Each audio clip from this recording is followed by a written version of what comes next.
They also, it's very important that fathers do know about the power of words.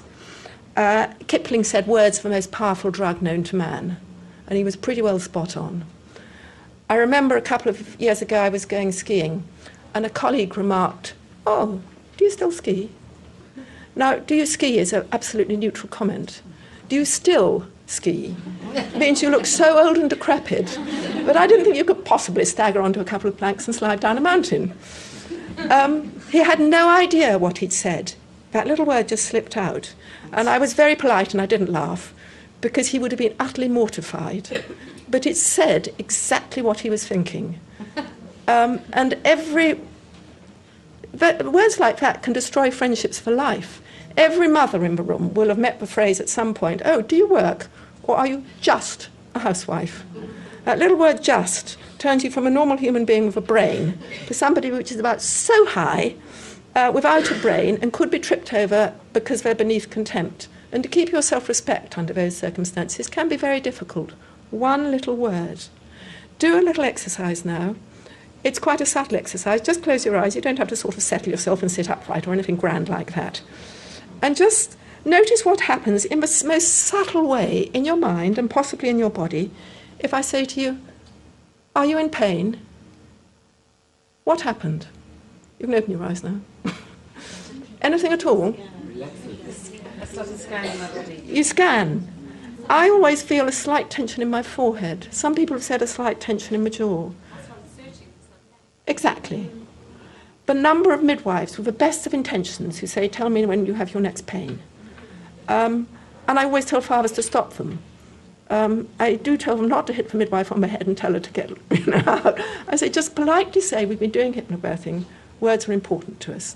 And midwives do it, of course, with the best of intentions, because they've seen hundreds, if not thousands, of women in extreme agony, and they want to do something to help. Actively unhelpful. Close your eyes again and have another listen to what I'm going to say. How comfortable are you? How was that? Same? I can sometimes stand here when I say it in class and see people's shoulders go like that. That's an exaggeration, of course, but it's has a completely different effect. I'll read you a wonderful birth story I had about words.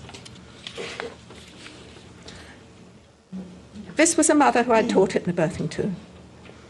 "My husband and I participated in your hypnobirthing course in August, and we both found it incredibly useful and inspiring. Since then, we've been practicing lots." Great. "I am now 39.5 weeks pregnant and attended a midwife appointment this morning. She told me that my baby was in the wrong position. Not back to back, wrong. What's going on in her subconscious? There's something wrong, there's something wrong, there's something wrong. It's wrong, it's wrong. As the baby's back is against my back, and that I would therefore have a long and painful labour. Isn't that wonderful to set you up? She said that I'm still allowed to go ahead with my home birth. Not that she might advise me what I'm allowed to do. I'm not a person. But that it was now likely that I would have to be transferred to hospital for an assisted delivery. Whoopee! What more could you ask for? Utterly appalling. As you can imagine, this has got me into a right panic. I'm now really worried about the birth. I'd been previously looking forward to it. I'm frightened that I won't be able to cope. Because you can't be in the sympathetic and the parasympathetic nervous systems at the same time. Either you're in the fear response or you're in the calm one. If you're in fear, you're not producing the oxytocin and the endorphins which your body can naturally produce. It's very, very simple, and it's very, very important. This is her birth report. We did a lot of extra work after that antenatal visit. And we got her back on an even keel. She said, "I wanted to let you know that we had our baby on Wednesday morning, a little girl.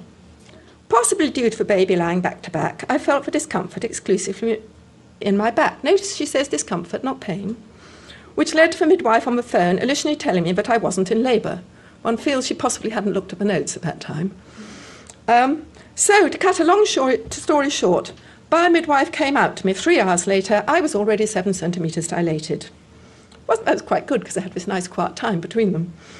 She then couldn't get they transferred because they couldn't get another midwife, which was a shame. I ended up having the baby in the birthing pool approximately 7 hours after we made that first telephone call. My waters didn't break at all, which I think must have helped little Adassa turn right at the last minute, just before she came out. So I think you were right when you said that baby knows best.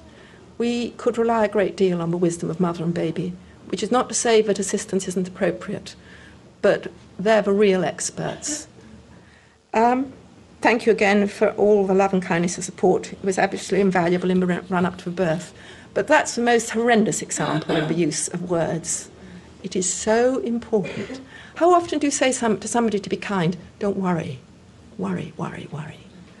Why don't you say, it'll be fine, instead? If you say to your partner, if you want them to bring home some milk, you say, don't forget the milk. Why don't you say, remember the milk instead? Words are powerful and may have an effect. So,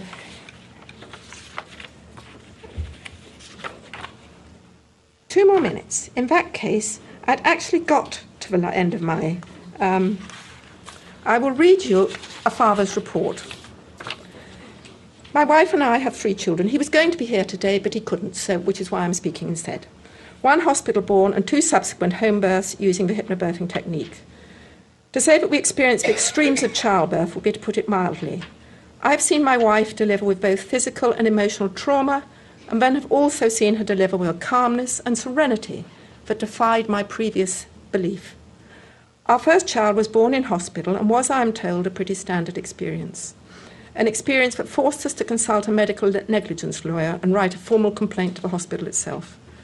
In basic terms, we were threatened with not being able to have for me to stay in the hospital if she didn't have an induction immediately.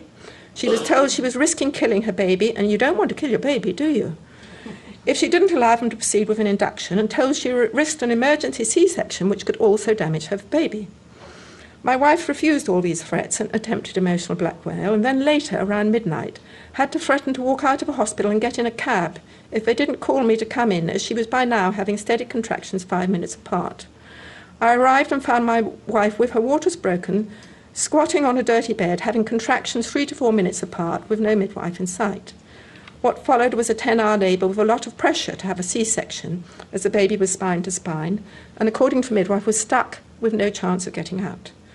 Luckily, we'd connected with a junior doctor who was observing, and she literally rescued us and kept us sane. She suggested a ventouse delivery, which, while being prepped for a C-section, and that was how our first child entered the world. We were determined not to follow the same course of our second child. They had a home birth in a birthing pool. Needless to say, our second child entered the world in the entirely opposite manner. I taught from hypnobirthing. We were at home, relaxed and calm, with my wife doing what we'd practiced for weeks before. The hypnobirthing technique, a visualization, positive affirmations and breathing. We called our midwife, who barely had time to get in the door before she said, you better get in the pool because you're about to deliver.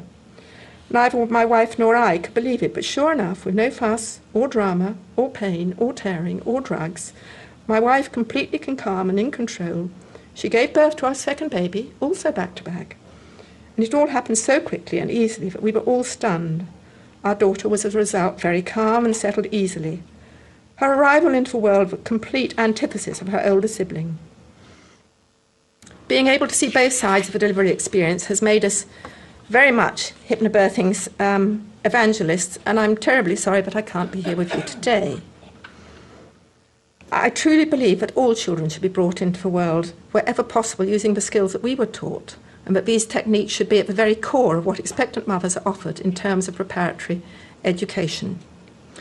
I'll just briefly conclude by saying that couples come to hypnobirthing to have a more comfortable birth. It doesn't guarantee a pain-free birth. You can always say it makes a very big difference. But if it makes a difference to the mother, if it's drug-free for the mother, it also makes a difference to the baby. And the baby comes into the world with different hormones from the mother, in a confident and calm environment, without drugs in its system, to be greeted by a mother who is calm and in a fit state to receive it. Birth is the most formative experience of our lives. And if a baby forms its first relationship in that way, it's the blueprint of every relationship throughout its life. And therefore it will affect the whole of its life and all the people it meets. And we in this world could do with more people like that. and therefore the importance of hypnobirthing cannot be overestimated.